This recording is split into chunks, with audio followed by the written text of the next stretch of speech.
आज पीएम नरेंद्र मोदी गुजरात का करेंगे दौरा, चक्रवात प्रभावित इलाकों का करेंगे हवाई सर्वेक्षण।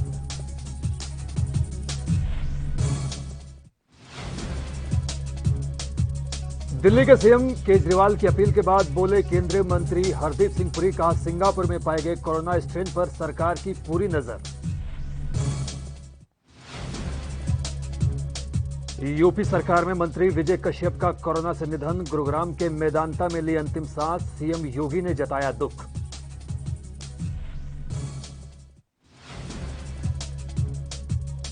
जम्मू कश्मीर के सांबा सेक्टर में घुसपैठ की कोशिश नाकाम, बीएसएफ जवानों ने पाकिस्तानी घुसपैठियों को किया गिरफ्तार।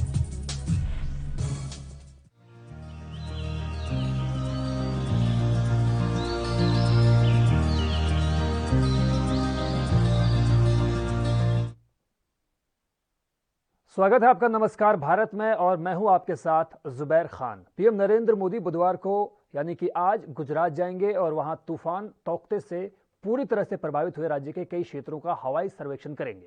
पीएम मोदी गुजरात और दीव का दौरा करेंगे और व्यक्तिगत रूप से तूफान से हुई तबाही के बाद की स्थिति और नुकसान की समीक्षा करेंगे। लेकिन इस वक्त की एक बड़ी खबर आपको हम बता रहे हैं कि आज पीएम मोदी, जैसा कि हम आपको बता रहे थे कि पीएम मोदी आज गुजरात के तटीय इलाकों का दौरा करेंगे, तौकते तूफान से हुई तबाही का भी जायजा लेंगे। ऐसी खबरें हैं कि अहमदाबाद से पीएम नरेंद्र मोदी हालात का मुआयना करेंगे, समीक्षा करेंगे और हवाई सर्वेक्षण के जरिए ये पता लगाने की उनकी कोशिश रहेगी कि गुजरात में तौकते तूफान की वजह से कितने लोगों की जिंदगी जो है प्रभावित हुई है। तो ये बड़ी खबर आपके टीवी स्क्रीन पर मौजूद। पीएम नरेंद्र मोदी आज गुजरात के दमन का दौरा करेंगे, अहमदाबाद में समीक्षा बैठक होगी और इस बात का जायजा भी लिया जाएगा कि गुजरात के तटीय इलाकों में कितने लोगों का जनजीवन इस तूफान की वजह से प्रभावित हुआ है। तो आज गुजरात के दौरे पर रहेंगे प्रधानमंत्री नरेंद्र मोदी।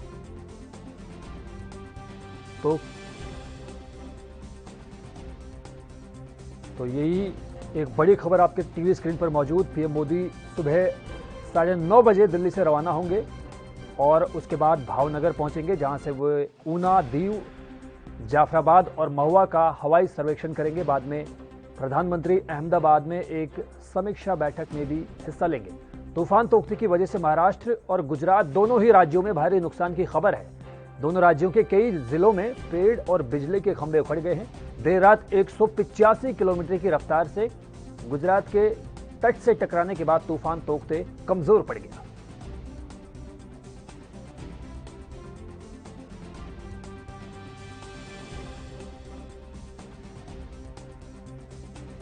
तो ये खबर हम आपको बता रहे हैं कि आज पीएम नरेंद्र मोदी तकरीबन 9 बजे राजधानी दिल्ली से गुजरात के लिए रवाना होंगे और वहां पर हालात का जायजा लेंगे कि तौकते तूफान की वजह से गुजरात में किस तरह से लोगों की जिंदगी प्रभावित हुई है। हालांकि खबरें इस तरह से कल जिस तरह से आ रही थी सामने कि तकरीबन 2 लाख से ज्यादा लोगों को तटीय इलाकों से सुरक्षित स्थानों पर भेज दिया गया है।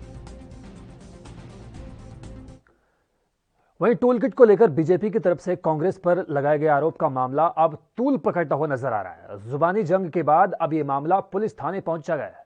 कांग्रेस ने बीजेपी अध्यक्ष जेपी नड्डा और पार्टी के प्रवक्ता संबित पात्रा समेत कई बीजेपी नेताओं के खिलाफ दिल्ली पुलिस में एफआईआर दर्ज करने की मांग की है। कांग्रेस ने दिल्ली पुलिस कमिश्नर और SHO Tughlaq road police station को चिट्ठी लिखी है। चिट्ठी में संबित पात्रा और जेपी नड्डा के अलावा स्मृति ईरानी, बीएल संतोष समेत कई अन्य नेताओं के नाम भी है।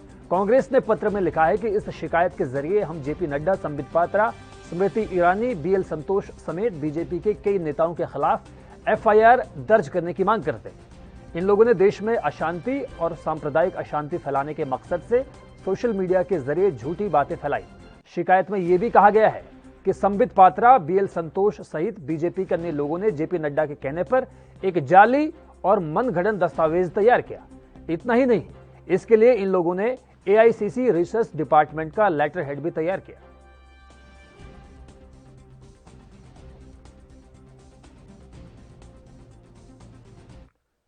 यूपी के बाराबंकी में थाना दरियाबाद इलाके के पोइनी गांव में पुलिस का तांडव उस वक्त नजर आया जब वो एक गरीब परिवार पर जबरन घटना कबूल करवाने का दबाव बनवा रही थी।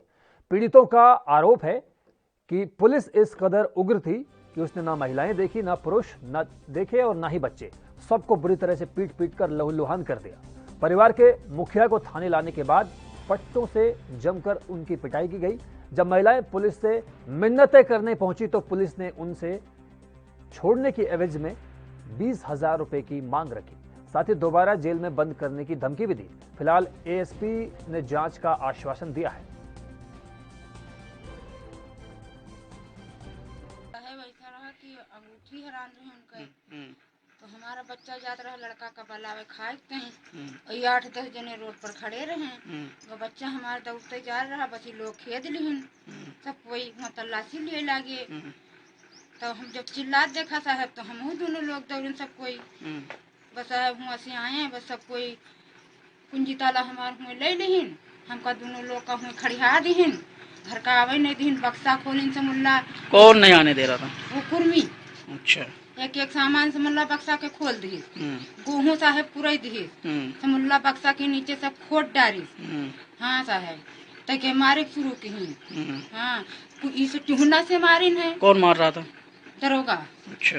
हाँ गलती पर मारे जब हमार कर्म कर डारे तो प्रधान ने कहा ये डर के मारे हमको हुआ बंद किए थे, तो कहें कि ये तो इनको 20,000 रुपया दीजिए, नहीं तो फिर हम दोनों जनों को अंदर कर देंगे। तो जाहिर ये नहीं ना अपन कबूल कहें कि हम देवे, लेकिन साहब कोई सुनवाई नहीं, पैसा कौड़ी नहीं इकट्ठा कर पान, गरीब आदमी काल फिर बलवान तमाम गाड़ी वारी दे। हम कह रहे हम कहा करी, हम कहाँ चले आए गरीब। सोशल मीडिया पर इस आशय का एक वीडियो अपलोड किया गया है जिसमें बाराबंकी के दरियाबाद पुलिस कर्मियों पर आरोप लगाया जा रहा है कि उन्होंने महिला और नाबालिग बच्चों के साथ मारपीट की और पैसे की डिमांड की। जानकारी करने पर पता चला है कि 8/5 को दरियाबाद में एक बारात आई थी जिसमें एक महिला अपने भाई की शादी में शामिल हुई थी। उनकी अंगूठी खो गई थी। अंगूठी उन्होंने तलाश की, नहीं मिली तो 112 को डायल किया और 112 की आरवी पहुंची वहां पे। फिर लोकल थाने के पुलिसकर्मी भी पहुंचे, उन लोगों ने भी खोजबीन की, अंगूठी मिली नहीं। जिसकी अंगूठी गायब हुई है उन्होंने गांव के ही 2 बच्चों पे आरोप लगाया कि अंगूठी इन्हीं के पास हो सकती है। पूछताछ के लिए उन्हें थाने पर लाया गया। पूछताछ करने के बाद भी अंगूठी बरामद नहीं हो सकी और बच्चों को उनके घर सकुशल पहुंचा दिया गया था। और जो भी आरोप लगाए जा रहे हैं पुलिसकर्मियों पे, उसकी जांच कराई जा रही है। यदि वे दोषी पाए जाते हैं तो उनके खिलाफ दंडात्मक। और इस वक्त रुख करेंगे एक बड़ी खबर का जो उत्तर प्रदेश से आ रही है। जी हां, ये बड़ी खबर यूपी से आ रही है जहां पर प्रदेश के मंत्री विजय कश्यप का कोरोना की वजह से निधन हो गया है। आपको बता दें कि कोरोना रिपोर्ट उनकी पॉजिटिव आई थी, जिसके बाद लगातार उनका इलाज जारी था गुरुग्राम के मेदांता अस्पताल में, और आखिरकार कोरोना से इस जंग में वो हार गए। तो बड़ी खबर आपकी टीवी स्क्रीन पर मौजूद। बाढ़ और नियंत्रण राज्य मंत्री थे विजय कश्यप। मुजफ्फरनगर के चरवाथल विधानसभा से विधायक थे और इस निधन के बाद में पीएम नरेंद्र मोदी और यूपी के मुख्यमंत्री यानी योगी आदित्यनाथ ने गहरा शोक व्यक्त किया है। तो आपकी टीवी स्क्रीन पर ये बड़ी खबर इस वक्त की, गुरुग्राम के मेदांता अस्पताल से, जहां पर यूपी के मंत्री कोरोना के खिलाफ जारी उनकी जंग को हार चुके हैं। हरियाणा के पलवल में जिला प्रशासन द्वारा होम आइसोलेट कोविड-19 संक्रमित मरीजों को घर घर जाकर ऑक्सीजन सिलेंडर उपलब्ध करवाए जा रहे हैं। जिला रेड क्रॉस सोसाइटी के प्रशिक्षण अधिकारी महेश मलिक ने बताया कि कोविड-19 की दूसरी लहर के चलते कोविड-19 के मरीजों की संख्या लगातार बढ़ रही है।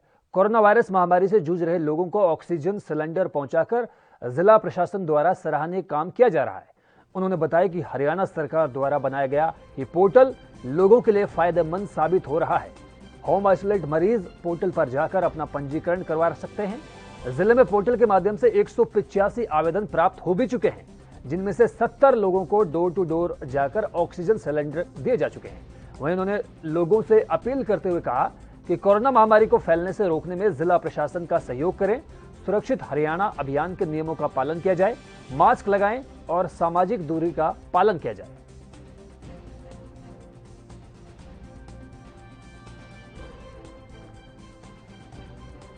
ये पोर्टल है गवर्नमेंट ऑफ हरियाणा का और ये एक इतना ही अच्छा साबित हुआ है। इसके तहत लोग अपना रजिस्ट्रेशन करते हैं, वो लोग जो अपने होम आइसोलेशन में हैं, जो हॉस्पिटल के अंदर एडमिट नहीं हैं। अभी तक हमारे पलवल ज़िले के अंदर 185 एप्लीकेशंस आई हैं, जिनमें से अभी तक हमने करीबन 70 लोगों को ऑक्सीजन की जो सप्लाई है वो घर तक पहुंचाई है जी। और वाकई इस पोर्टल की बहुत ही तारीफ हो रही है। बहुत अच्छी तरह से स्क्रूटनिंग करके और बहुत लोगों को प्रॉपर तरीके से बहुत अच्छी सहूलियत से उन लोगों को ऑक्सीजन दी जा रही है। और इस कदम से तरफ से पोर्टल स्टार्ट किया गया है, जिसमें अब तक हमारे 185 रजिस्टर्ड हो चुके हैं। 70 हम लोगों ने डिस्ट्रीब्यूट करवा दी हैं। आज सुबह हमने पहले एक कोंडल में भी जो आया है और अब हम जैंदीपुरा में जिस देने के लिए आए हुए हैं एक सिलेंडर। किस तरह का रिस्पांस मरीजों को मिलता है? मरीजों का बहुत। यूपी के बस्ती में सीकरी गांव के गोर गोलीकांड के आरोपी ने सरेंडर किया है। बता दें कि जहां प्रधानी चुनाव को लेकर दो पक्षों के बीच 16 मई की शाम को गोली चली थी, जिसमें दोनों पक्षों के एक आदमी को गोली लगी थी। जिला पंचायत सदस्य और गन्ना समिति बबनान के चेयरमैन प्रतिनिधि विनोद कुमार सिंह ने अपने एक सहयोगी के साथ गौर थाने पर सरेंडर किया।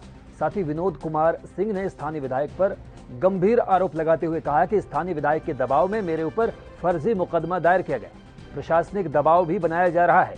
एक तरफ पुलिस प्रशासन मेरे खिलाफ कार्रवाई कर रही है, तो दूसरी तरफ मेरे खिलाफ बेमतलब की धाराएं भी लगाई जा रही हैं।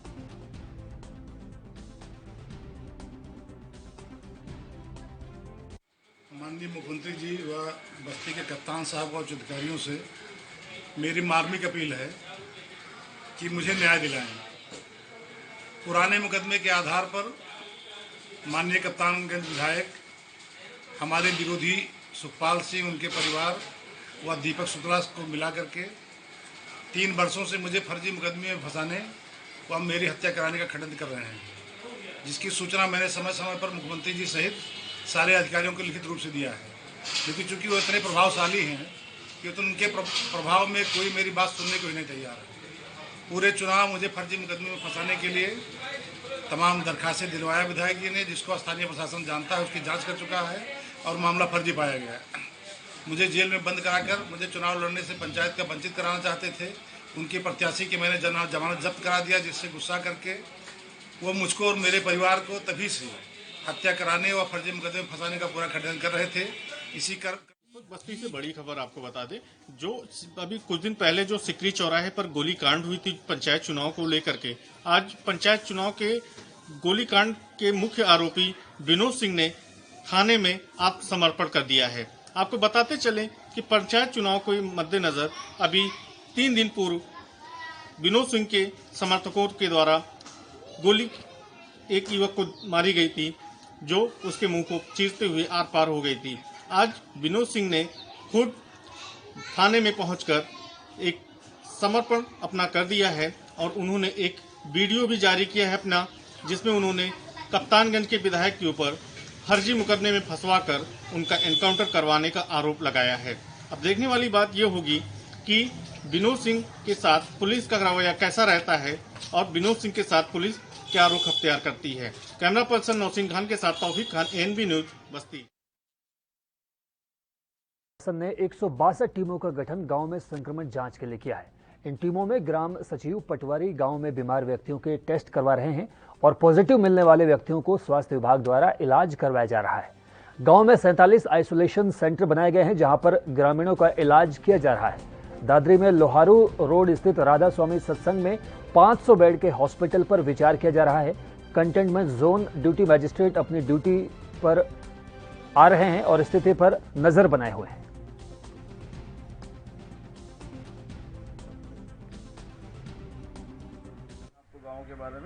चीज़ें देता हूँ कि माननीय मुख्यमंत्री ने परसों वीसी की थी और वीसी में ये निर्देश हुआ था कि जितने भी हमारे गांव हैं उन सबकी स्क्रीनिंग की जाए और हमने जिला दादरी में 172 टीमों का गठन किया है जो कि आज से। यूपी के बाराबंकी जिले के गांव में खांसी, बुखार और ऑक्सीजन लेवल कम होने जैसे लक्षणों से मौतों का सिलसिला जारी है। इस गांव में अब तक तकरीबन दर्जन भर लोगों की जान रहस्यमयी तरीके से जा चुकी है और कई लोगों की तबीयत अभी भी खराब है। मामला तहसील सिरोली गोसपुर क्षेत्र के कोटवा धाम का है, जहां रोज किसी न किसी की मौत रहस्यमयी तरीके से हो रही है। इसका ना तो कोई सरकारी लेखा जोखा है और ना ही इन सभी की मौत की वजह स्पष्ट हो पाई है। वहीं कोविड से मिलती जुलती ऐसी मौतों को लेकर ग्रामीणों में भी डर का माहौल है। क्षेत्र के कई गांवों में दर्जनों लोग बुखार, सांस लेने की दिक्कत और खांसी जैसी मामूली बीमारी से दम तोड़ चुके हैं। इनमें से युवा वर्ग सबसे ज्यादा प्रभावित है। आलम यह है कि लोग कोरोना की बात कहकर इनसे अंतिम संस्कार में जाने की भी मनाही कर रहे हैं।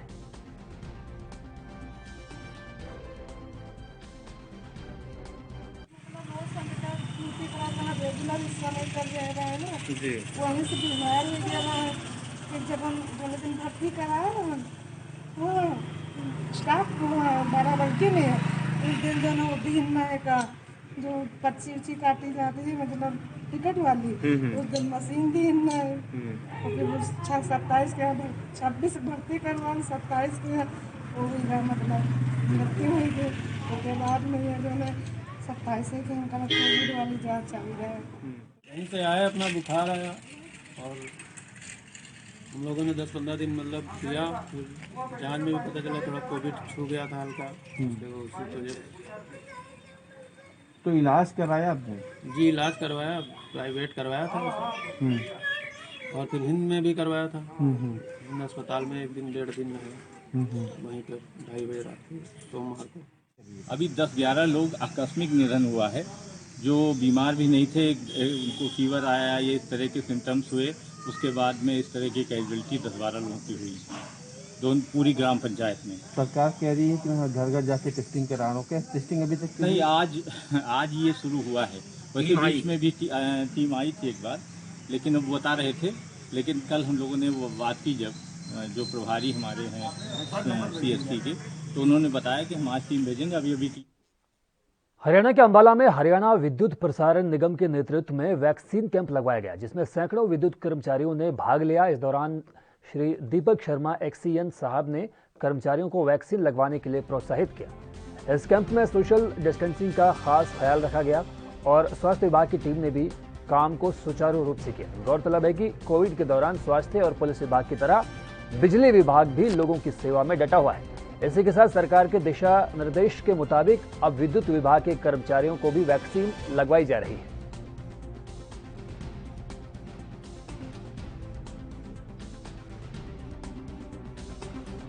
Today I am come here for Covid vaccine, first मेरी डोज है ये। तो मैं आप सभी से अपील करूँगा कि हर इंसान जो है अपना वैक्सीनेट जरूर कराए अपने आप को, क्योंकि इसी से एक बचाव है, सुरक्षा ही बचाव है। अपन बोलते हैं ना, बचपन में हमने सुना था कि precaution is better than cure, so it's very necessary to vaccinate yourself sir. हम लोगों ने अपने एम्प्लॉयज़ के लिए एक ये कैंप वैक्सीनेशन कोविड-19 के लिए एक अरेंज कराया है to provide immunity against this pandemic. तो हेल्थ डिपार्टमेंट ने हमारी रिक्वेस्ट को मद्देनज़र रखते हुए हमारे एम्प्लॉयज़ के लिए ये दिया है फैसिलिटी कि हम लोग अपने यहाँ कॉम्प्लेक्स में वैक्सीनेशन करा पाएँ। तो we are very much thankful to health department as well as our kind management जिन्होंने हमें परस्यू किया और हम लोग इस। छत्तीसगढ़ में कोरोना संक्रमण से लड़ाई जारी है। कोरोना की तीसरी लहर की आशंका को देखते हुए सरकार इस बार कोई भी कसर छोड़ना नहीं चाहती। ऐसे में स्वास्थ्य सुविधाओं में विस्तार किया जा रहा है। अब बिलासपुर में एक और कोविड केयर सेंटर की शुरुआत की गई है। 34 बेड वाले इस सेंटर में 15 ऑक्सीजन सपोर्टिंग बेड हैं। वहीं नारायणपुर में 18 साल से ज्यादा के लोगों के लिए वैक्सीनेशन के लिए लोक सेवा केंद्रों पर फ्री रजिस्ट्रेशन की सुविधा भी दी गई है। बिलासपुर के मस्तूरी ब्लॉक में स्थानीय लोगों की सुविधा और उपचार मुहैया कराने के लिए कोविड अस्पताल की शुरुआत की गई है। इस प्राइमरी कोविड केयर सेंटर को पोस्ट मैट्रिक अनुसूचित जाति बालक हॉस्टल में तैयार किया गया है। इसमें 15 ऑक्सीजन बेड और 19 आइसोलेटेड बेड हैं। इस सेंटर को बनाने में औद्योगिक व्यापारिक संगठन और जनप्रतिनिधियों ने सहयोग दिया है। सुविधाओं का निरीक्षण कलेक्टर डॉक्टर सारांश मित्तर ने किया।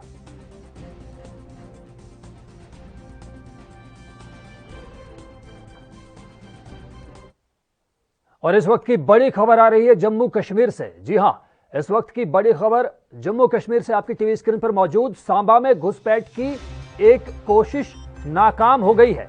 जी हां, बीएसएफ ने पाकिस्तानी घुसपैठी को गिरफ्तार करने में बड़ी कामयाबी हासिल की है और आतंकियों के नापाक मंसूबों को नाकाम कर दिया है। जी हां, ये बड़ी खबर आपकी टीवी स्क्रीन पर मौजूद। बॉर्डर सिक्योरिटी फोर्स, सीमा सुरक्षा बल ने पाकिस्तानी आतंकी, पाकिस्तानी घुसपैठियों की जो नापाक हरकत थी उसको नाकाम कर दिया है।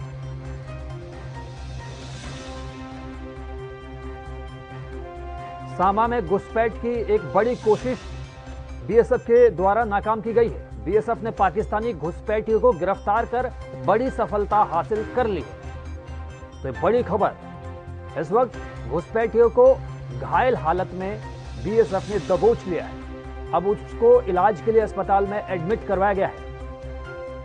ऐसे अंदाजे लगाए जा रहे हैं, ऐसे कयास लगाए जा रहे हैं कि गिरफ्तार घुसपैठिए से कई राज फाश हो सकते हैं।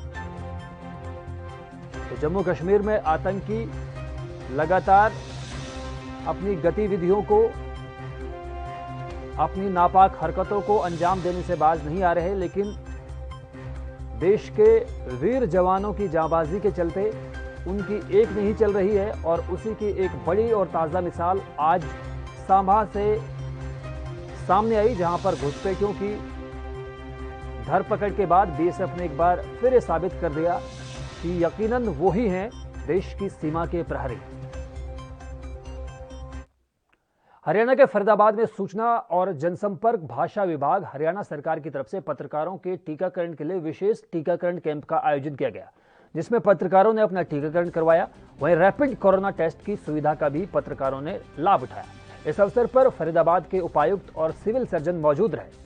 फरीदाबाद के उपायुक्त यशपाल यादव ने कहा कि महामारी के दौर में जर्नलिस्ट ने तेज गति से जरूरी सूचनाएं लोगों तक पहुंचाने का काम किया। वहीं शासन और प्रशासन के साथ साथ सरकार को भी पत्रकारों ने अपना सहयोग दिया। उपायुक्त महोदय के निर्देशानुसार आज हमने सभी मीडिया कर्मियों के लिए यहाँ सेक्टर 12 खेल परिसर में टीकाकरण का अभियान चलाया है।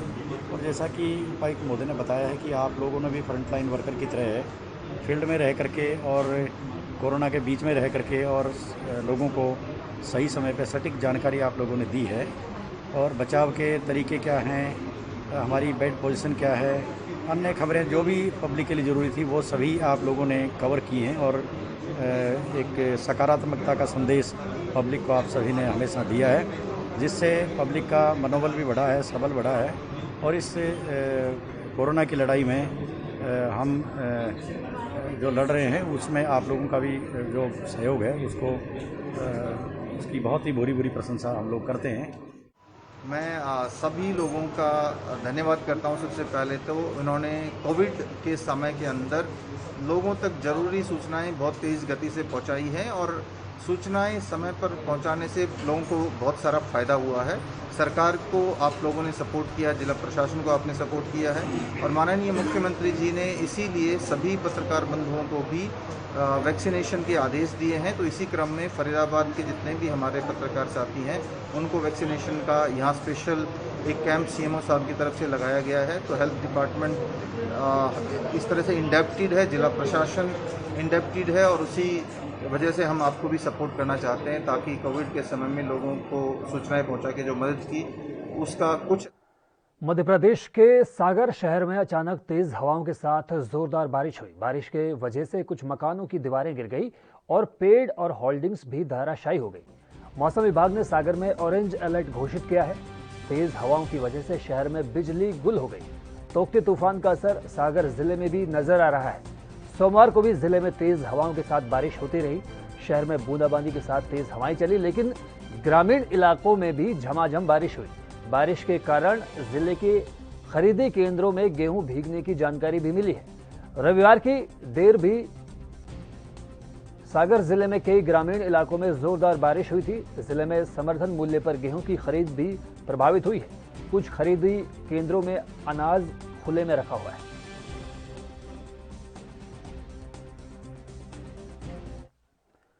यूपी की राजधानी लखनऊ में जीएसटी विभाग के डिप्टी कमिश्नर पद पर तैनात संजय शुक्ला ने सोमवार देर रात 12 बजे गोमती नगर स्थित अपने फ्लैट में खुद को गोली मारकर अपनी जीवन लीला खत्म कर ली। बताया जा रहा है कि 6 मई को उनके फ्लैट में करीब 25 लाख के जेवर और नकदी की चोरी हुई थी।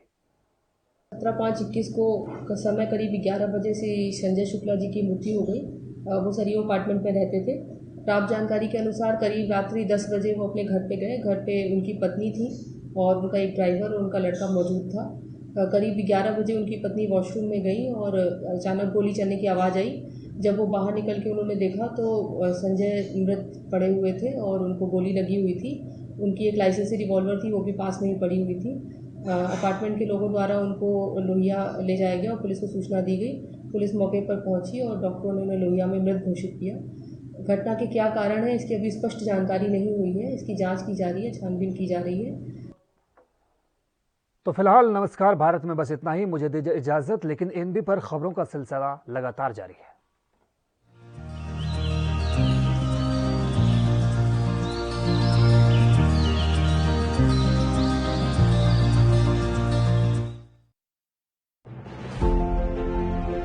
To honor the contribution of private schools in Punjab, the Federation of Private Schools and Associations of Punjab is organizing the first of its kind FAP State Awards.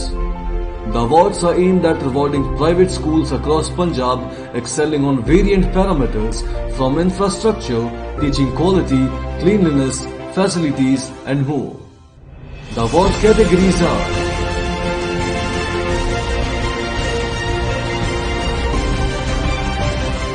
nominations for each category will be assessed by a team of renowned educationalists. The final call will be made after undergoing a professional and transparent evaluation process. All the school applicants will be given appreciation award for their contribution to educational growth in Punjab. The FAP State Awards are open to all private schools of FAP Punjab and the entry is free of cost. Last date to apply is 20th May.